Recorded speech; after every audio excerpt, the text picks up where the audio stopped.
Vipers. Today is Monday, April 27th, and we're your anchors, Isa and Evelyn. And here are your news for today. Welcome to a brand new week. We're officially in the final stretch. There are only 31 days left until summer break, and for our seniors, the countdown is down to the final 18 days. Keep pushing, Vipers. We're almost there.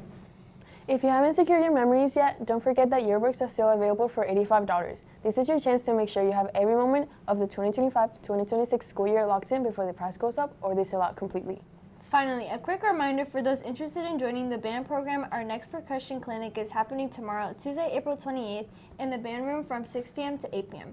No experience is necessary, so come out and try it for the drumline or for ensemble and for sports. Girls softball has a home game this Monday versus Edgewater at 6 p.m. Come out and support our Vipers. That's all the news we have for today. I'm Evelyn. And I'm Isa. And we hope you have a mystical Monday.